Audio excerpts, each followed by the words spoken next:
Bonjour à tous, j'espère que vous allez bien. Bienvenue pour ce nouveau numéro de l'Exode-Call, aujourd'hui numéro 60, deuxième numéro pour aujourd'hui, j'espère que ça vous fait plaisir. Et donc pour ce 60e numéro de l'Exode-Call, je vous propose ce petit exercice assez rigolo, qui est de démontrer que n'importe quelle partie dense convexe de Rn, c'est Rn tout entier. Donc on n'a pas le choix en fait, il n'y a pas énormément de parties convexes denses d'un espace vectoriel de dimension finie. En fait, ça va être automatiquement l'espace vectoriel lui-même. Donc bon, c'est un exercice assez intriguant qui va mêler quelques notions de topologie. Donc là, convexité, densité, il va falloir être au point là-dessus pour attaquer cet exercice. Et puis bon voilà, c'est un exercice amusant. Donc j'ai pas grand chose de particulier à dire concernant cet exercice, juste de vous permettre de vous amuser un petit peu dans vos révisions. Donc je vous invite à faire une petite pause, comme d'habitude, pour essayer de résoudre cet exercice avant que je ne vous dise quoi que ce soit. Ok, bon on va se lancer, c'est parti. Alors il y a un truc que vous auriez pu remarquer tout de suite, c'est que la résolution est très facile si n égale 1. Il faut attaquer les cas simples, et le plus simple c'est n égale 1. Alors résolution. Donc si j'attaque le cas n égale 1, c'est facile parce que toute partie convexe de R, en fait c'est un intervalle. Et une partie dense, donc la seule partie dense de R qui soit connexe, c'est-à-dire qui convexe même, pardon. Connexe même suffirait ici dans ce cas-là, c'est vrai que connexe ça pourrait suffire, mais convexe. Donc la seule partie dense convexe de R, c'est lui-même. C'est pas un cas très difficile. Alors après, pour s'en convaincre, on peut l'écrire un petit peu plus proprement. Si je prends x dans R, je peux très bien considérer x-1 et x plus 1. Je peux dire que par densité, donc je vais l'écrire un petit peu, je vais le dessiner, mais je le dis juste à l'oral. Donc ça c'est les réels, ok. Vous avez x, vous prenez x dans les réels. Vous pouvez prendre x-1 et x plus 1. Bon de ce x plus 1 et de x-1, vous pouvez utiliser la densité de x dans R, ce qui signifie que autour de x-1, je peux faire une petite boule, et dans cette petite boule, il va exister un point qui appartient à x, un point mauve qui appartient à x. Pareil, je peux faire une petite boule autour de x-1 et noter qu'il va y avoir un point pas loin de x-1 qui appartient à x. Et puis comme je sais que x est convexe, j'en déduis que l'intervalle formé par les deux points mauves, donc l'intervalle formé par les deux points mauves est contenu dans grand X, et donc en particulier petit x appartient à grand X. D'accord? Donc si je veux l'écrire proprement, on peut lancer toutes ces phrases-là. Et d'ailleurs, ces petites phrases-là, ces petites idées-là, c'est ce que nous allons utiliser pour faire la preuve générale. D'accord? Alors même si ça va être un petit peu plus compliqué de montrer que le x qu'on a choisi réel est bien dans l'ensemble convexe, globalement c'est vraiment l'idée qu'il fallait en ressortir, c'est cette idée de dire je vais prendre un élément, je vais regarder juste en décalant un petit peu de cet élément, qu'est-ce que je peux avoir, prendre des boules pas trop grandes autour de chaque point, et prendre donc des points qui vont apparaître dans ces boules-là, et considérer l'enveloppe convexe de ces points, montrer que l'élément x qu'on a choisi est dans l'enveloppe convexe formée par ces nouveaux points. Ça fait beaucoup de phrases là, mais on va les écrire, vous en faites pas. Juste là, je vous ai mis en dessin ce qui se passe pour n égale 1. Comme ça, vous voyez vraiment, si vous voulez le démontrer, phrase par phrase, ce qui se passe, on peut l'écrire comme ça, il n'y a pas trop de difficultés. Lançons-nous maintenant pour la preuve générale. Donc, plus généralement. Alors, vous pourrez remarquer que ce que je viens de faire comme preuve, je peux très bien mettre 0 à la place de x, le raisonnement est le même. D'accord? Donc je peux faire une translation si vous voulez. Je peux prendre x, le renvoyer vers 0 par une petite translation. Il n'y a aucun problème. Une partie dense, si je la translate, ça reste une partie dense. Une partie convexe, si je la translate, ça reste une partie convexe. Donc il n'y a aucun problème à appliquer une translation. Ça va me permettre de ramener tout à l'origine. Et donc le but du jeu, ça sera de montrer que l'origine appartient bien à l'ensemble convexe dense X. D'accord? Donc, plus généralement, soit M un point de Rn, donc quitte à translater, supposons que M c'est l'origine, on peut noter O, et donc le but du jeu c'est de montrer que O est dans X. Donc montrons que O appartient à X. Et pour cela, je vais vous faire un petit dessin pour n égale 2, et vous allez voir l'idée. L'idée n'est vraiment pas très loin de l'idée que l'on vient d'appliquer ici. Remplacer x par 0, on a pris quoi? On a pris moins 1 et 1. L'idée est vraiment la même. Ce que je vais faire, c'est que je vais prendre donc... Là, je prends... Hop. Donc là, c'est n égale 2, je prends le plan. Ok. Je vais montrer que l'origine est dedans. Ce que je vais faire, c'est que je vais prendre le carré le plus facile, le plus simple que je puisse avoir autour de 0, donc centré en 0. Le carré le plus simple que je peux avoir, c'est le suivant. Je peux mettre les points suivants. Donc là, j'ai 1, 1, 1, moins 1, 1, pardon, moins 1, 1. Ensuite, en bas, j'ai, disons, moins 1, moins 1. Et ici, j'ai 1, moins 1. Je prends ces 4 points et je peux utiliser la densité de x par rapport à ces 4 points. Donc ce que je peux faire, c'est dire, ok, autour de ces 4 points, il existe un voisinage pas trop grand, tel que je sais qu'il y a au moins un point qui appartient à x. Donc peut-être ce point, je peux le mettre ici, ici, ici, ici. Voilà. Je peux considérer donc les points que j'ai mis en noir, si vous arrivez à distinguer les couleurs, donc les croix. Donc ces différents points sont des éléments qui sont dans X, et je vous rappelle que je sais que X est convexe, donc ça veut dire que je peux prendre l'enveloppe convexe formée par ces points, et tous les points qui sont dans cette enveloppe convexe appartiennent à X, et donc en particulier dans ce dessin, vous pouvez remarquer que l'origine est bien dans l'enveloppe convexe formée par ces points. Ok? Bon voilà l'idée de la preuve. L'idée de la preuve est vraiment la suivante, et ce même pour n'importe quelle dimension. Ce que je vais faire, c'est que je vais prendre les points qui forment l'hypercube, c'est ce qu'on appelle, c'est le nom qu'on utilise pour dire qu'on utilise le cube ou le carré le plus simple qui soit qu'on pourrait avoir là dans Rn. Donc là, le plus simple qui soit, c'est juste prendre les points avec des coordonnées qui sont entre moins, qui valent soit 1 soit moins 1. Il y a juste ça. Donc si je prends tous ces points là, je peux former l'hypercube autour de ça. Puis ce que je vais faire, c'est que je vais prendre un voisinage autour de chacun des points. Un voisinage, vous remarquerez, pas trop grand, parce que si je prends un voisinage trop grand, je pourrais être à un endroit de façon à ce que 0 ne soit pas dans l'enveloppe convexe. Ce qui serait un peu problématique. Donc je ne vais pas faire n'importe quoi. Je vais quand même faire en sorte que mes points fassent en sorte que l'enveloppe convexe contienne 0. Et pour m'assurer de ça, vous pouvez remarquer que chacun des points noirs que j'ai choisis se trouve dans un cadran du plan. Donc c'est-à-dire que chacun des points est caractérisé par le signe de ses coordonnées. D'accord, hein, là vous avez première coordonnée les deux coordonnées sont négatives ici, vous avez négatif, positif, positif, positif, positif, négatif.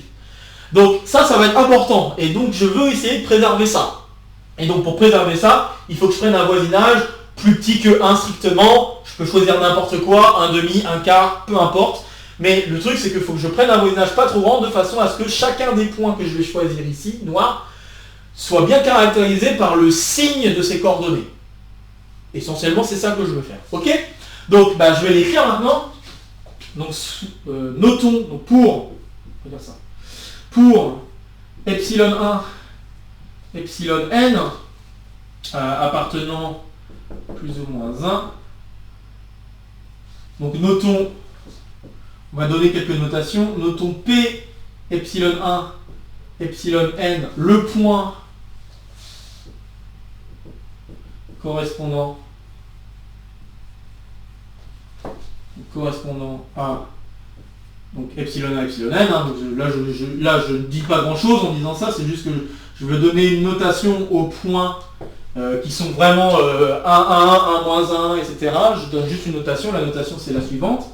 Ok. Et là je vais utiliser la densité, donc comme X est dense dans Rn, je sais que il existe un point Q que je peux indicer epsilon 1 jusqu'à epsilon n, tel que eh bien, la distance entre Q epsilon 1 epsilon n moins P epsilon 1 epsilon n, disons la norme infinie, peu importe la norme. Là, la norme infinie, vu le dessin que j'ai fait des petits carrés, c'est la norme infinie. Je pourrais choisir une norme 2, peu importe. Le truc important, c'est que je fasse en sorte que les points que je choisisse soient vraiment caractérisés par le signe. D'accord? Le signe des points que j'ai pris pour mon hypercube. Donc, là, la distance, on va dire qu'il faut qu'elle soit strictement inférieure à 1. Et puis, pour simplifier, on pourrait choisir une distance bien fixée, donc égale à 1,5, égale à 1/4, peu importe. Enfin bref, inférieur strict, je veux dire inférieur strict à 1,5, inférieur strict à 1/4, peu importe. L'important c'est que il faut pas qu'il y ait un changement de signe, ni que une des coordonnées soit nulle. C'est préférable pour éviter des problèmes, parce que je pourrais très bien faire en sorte. Oui, donc. Alors si les coordonnées sont nulles, c'est peut-être pas encore un problème, mais le vrai problème c'est vraiment si je passe de l'autre côté. Donc si je passe de l'autre côté, vous voyez, dès que ce point-là par exemple se trouve ici, ce point-là serait un tout petit peu plus haut, vous verrez que là il y a un problème, 0 ne sera pas forcément dedans.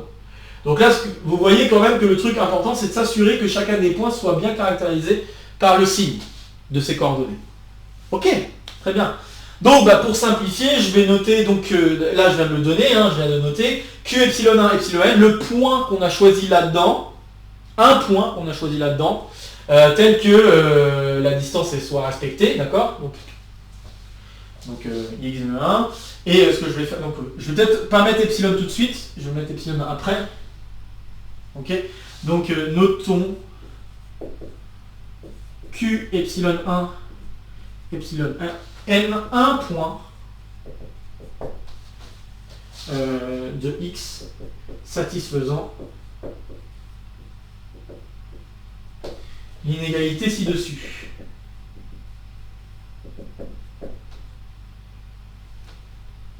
Ci-dessus. Donc cette inégalité-là. Et donc c'est ce que je disais, les Q epsilon sont caractérisés par le signe de ces coordonnées. Donc si je regarde l'ensemble des Q epsilon, donc c'est pas pour rien que je le note epsilon 1, epsilon n, on peut noter que,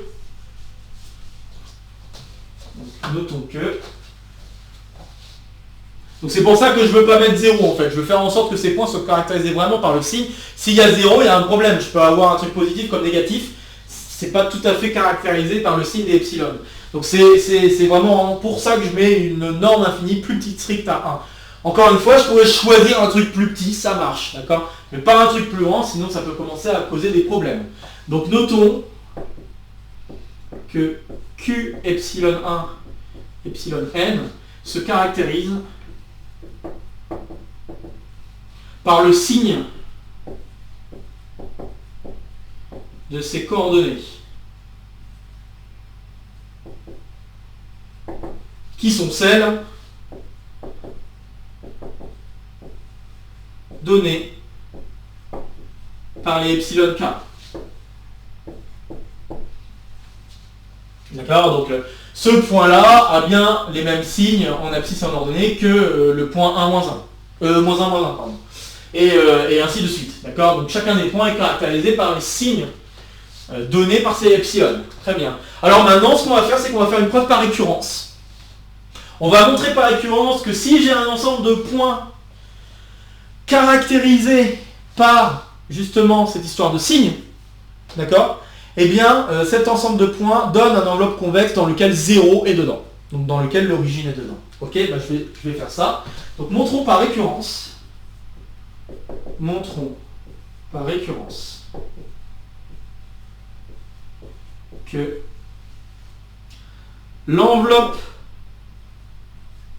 convexe donnée par Q epsilon 1, epsilon n, par tous ces q epsilon en question, contient l'origine. Et donc par récurrence sur n, bien sûr.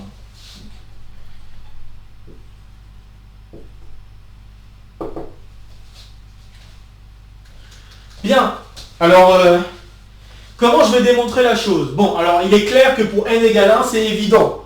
Reprenez la preuve que je vous ai expliquée tantôt, ça marche, il n'y a aucun problème. Maintenant, qu'en est-il si je veux passer de n à n plus 1? C'est là le petit truc assez sympathique auquel il fallait penser. Eh bien, regardez, là dans l'exemple, l'ensemble des points que j'ai pris.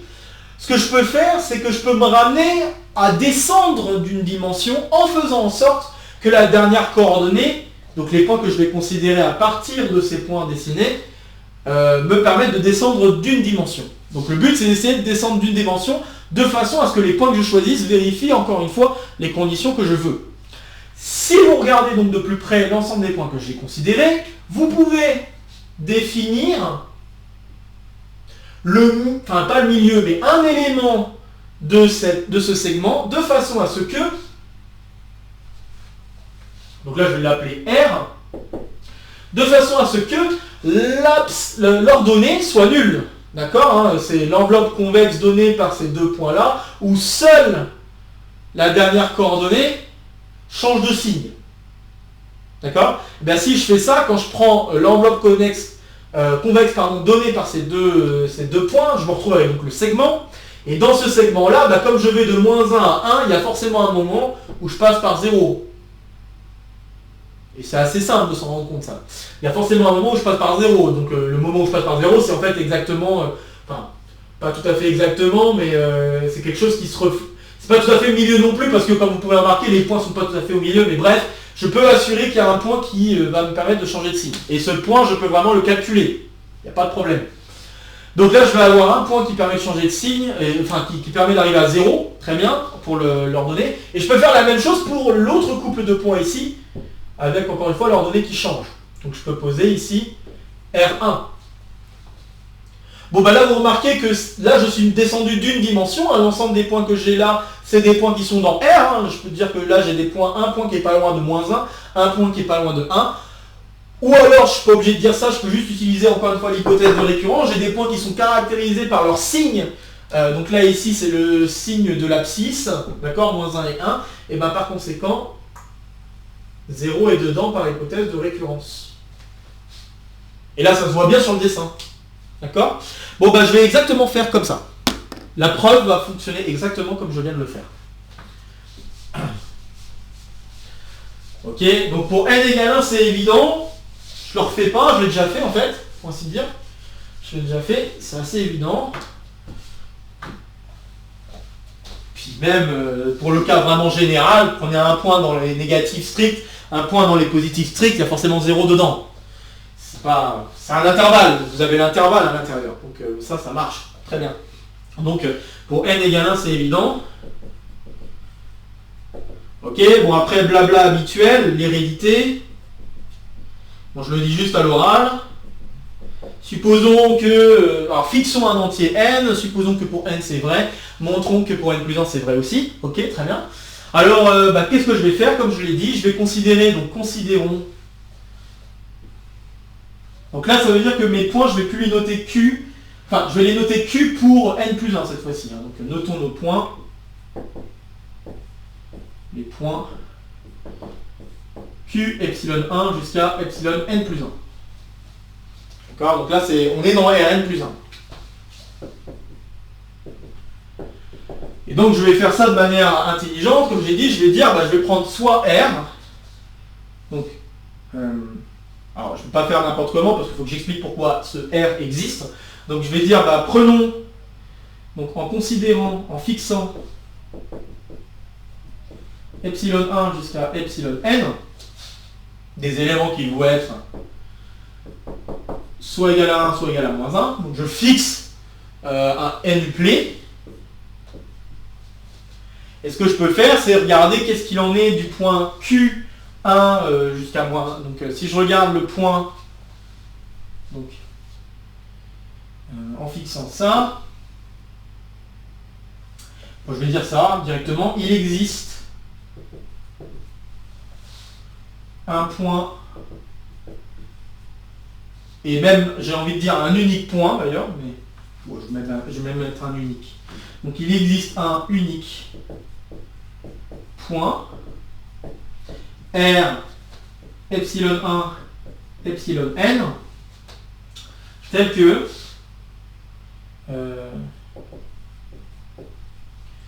la dernière coordonnée, donc la coordonnée en n plus 1,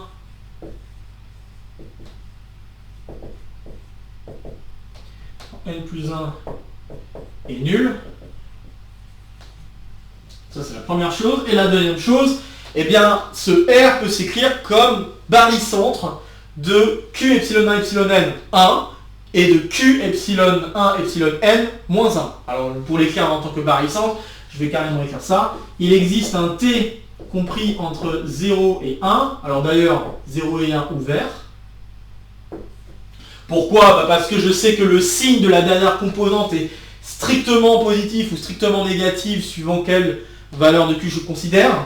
Donc il existe un T là-dedans tel que eh bien, R epsilon 1 epsilon n peut s'écrire T fois Q epsilon 1 epsilon n 1 plus 1 moins T Q epsilon 1 epsilon n moins 1. Bon, j'ai pas beaucoup de place, mais vous l'aurez compris. Donc comment je démontre ça? C'est pas dur. Écrivez toutes les coordonnées, notez que toutes les coordonnées ne changent pas sauf la dernière. Et la dernière coordonnée peut s'écrire donc t fois la coordonnée qui est ici, qui est strictement positive, plus 1 moins t fois la coordonnée qui est strictement négative. Vous vous retrouvez en fait avec une fonction affine qui vaut d'un côté un truc positif ou un truc négatif, donc bon elle doit s'annuler quelque part, et c'est une fonction affine, donc elle s'annule de manière unique. Vraiment il n'y a presque rien de difficile là, il faut juste l'écrire un petit peu, mais cela permet vraiment de s'assurer cette existence et cette unicité d'ailleurs, qui permet de mettre en évidence ça. Et donc le R que je viens de prendre, les R que je viens de prendre, ce sont des points que je pourrais voir dans Rn. Donc ce sont des points que je pourrais voir dans Rn et qui satisfont l'hypothèse de récurrence. C'est-à-dire que j'ai bien, donc on peut noter que, et là à la place de Q je peux mettre R. Donc les R epsilon 1 epsilon n se caractérisent, d'ailleurs j'ai oublié un ENT, c'est pas grave, donc se caractérisent par le signe des coordonnées qui sont celles données par epsilon k et peuvent être vus comme des points dans Rn, car la dernière composante est nulle pour chacun de ces points.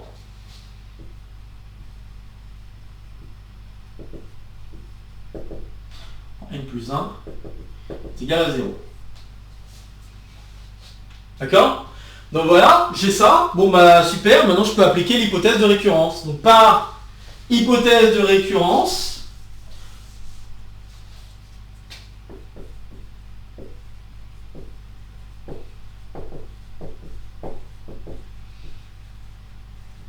on a eh bien 0 qui appartient à l'enveloppe convexe formée par les R. Or les R sont dans l'enveloppe convexe formée par Q, donc on en déduit que 0 appartient à l'enveloppe convexe formée par les Q. Donc, or, R epsilon 1 epsilon n appartient à l'enveloppe convexe formée par les Q. Bon, je vais mettre autre chose, θ1, θn plus 1. D'accord? Par construction, puisque là j'ai dit que les Rθ en fait c'est dans le segment formé par les Q epsilon. Les R epsilon sont dans les segments formés par les Q epsilon. Donc j'en déduis que c'est dans l'enveloppe convexe formée par tous les Q. Et donc 0 est donc dans l'enveloppe convexe. 0 est donc dans l'enveloppe convexe des Q. Des Q epsilon 1, epsilon n plus 1. Et c'est terminé, donc je viens de démontrer que n'importe quel point, quitte à le translater, appartient à l'ensemble X. N'importe quel point dans Rn appartient à l'ensemble X, ce qui permet de conclure que X c'est bien Rn tout entier. Donc voilà, je ne l'écris pas là, cette fin, mais C'est vraiment la conclusion qu'on pouvait écrire maintenant avec toutes les petites choses que nous avons faites. Voilà, j'espère que cette résolution vous a plu. Alors j'aimerais juste conclure sur une remarque. Vous pouvez vous poser la question, est-ce que cette propriété est vraie si je travaille en dimension infinie? Vous savez en général que quand on commence à passer dans les espaces de dimension infinie, il y a pas mal de choses qui étaient vraies en dimension finie qui ne le sont plus en dimension infinie. Est-ce que là, ça fait partie encore une fois de ces exemples où en passant à l'infini, ça ne marche pas? La réponse est oui, ça fait partie de ces exemples. Alors, pour donner un contre-exemple, pensez au théorème de Weierstrass, hein, j'en ai parlé lors du dernier pêle-mêle. Pensez au théorème de Weierstrass, l'ensemble des polynômes dans l'ensemble des fonctions c'est infini peut-être, ouais, ou même continu, ça suffit. Donc l'ensemble des fonctions continues, mais bon, que peu importe, c'est infini, continu, ça ne change rien, mais disons l'ensemble des fonctions continues sur un segment, d'accord? Parce que c'est comme ça qu'il s'énonce le théorème de Weierstrass. Donc si j'ai je sais que l'ensemble des polynômes sur un segment est dense suivant la norme uniforme dans l'ensemble des fonctions C infini. Alors oui, au passage, je vais faire une petite remarque aussi. Là, j'ai fait des choses avec la norme 1. J'aurais très bien pu le faire avec n'importe quelle norme, étant donné que dans la dimension finie, toutes les normes sont équivalentes. D'accord? Donc je le dis. Donc le résultat énoncé là-bas, quand on parle de convexité, quand on parle de densité, il n'y a pas d'ambiguïté sur la norme. C'est vrai qu'on aurait pu se poser cette question. Il n'y a pas d'ambiguïté sur la norme qu'il faut considérer, puisqu'on travaille en dimension finie, donc on peut considérer n'importe quelle norme. Par contre, en dimension infinie, on est obligé de travailler avec une norme en particulier, donc c'est pour ça que j'ai bien précisé que l'ensemble des polynômes définis sur un segment, donc les fonctions polynomiales, si on préfère le dire comme ça, l'ensemble des fonctions polynomiales définies sur un segment est dense dans l'ensemble des fonctions continues sur ce même segment, sauf que les fonctions polynômes, c'est pas égal et dense, et en plus de ça, c'est convexe, parce que si je prends deux polynômes, le segment formé par ces deux polynômes, c'est que des polynômes. Je pense que c'est assez clair, il suffit de multiplier par t et par 1 moins t les coefficients de chacun des deux polynômes, puis additionner, hein, c'est de la combinaison linéaire de polynômes, donc ça donne un polynôme, ça devrait être assez simple de se rendre compte de ça. Sauf que, bien que c'est un ensemble dense et convexe dans l'ensemble des fonctions continues sur le segment, eh bien, malheureusement, ça ne donne pas l'ensemble des fonctions continues sur le segment. Donc voilà, il suffit de penser à ça, et ça donne un contre-exemple. Donc en dimension infinie, ça ne marche pas, mais ça ne marche que en dimension finie, ce résultat-là. Bon, en tout cas, j'espère que ça vous a un peu titillé votre curiosité et que ça vous a plu de voir ce type de résolution un petit peu différent quand même que ce qu'on pourrait avoir vu jusqu'ici dans les exos de colle. Puis voilà, ça montre aussi l'intérêt de savoir manipuler la topologie dans certaines choses, donc c'est plutôt sympathique. Bref, comme d'habitude, si vous avez des questions ou des remarques à faire concernant cet exo de colle, n'hésitez pas à les faire en commentaire, n'hésitez pas à partager la vidéo. Si vous connaissez des camarades qui sont intéressés par le contenu de la chaîne ou par cette vidéo en particulier. Et on se retrouve très bientôt pour de nouvelles aventures mathématiques. Portez-vous bien et à très vite. Salut à tous!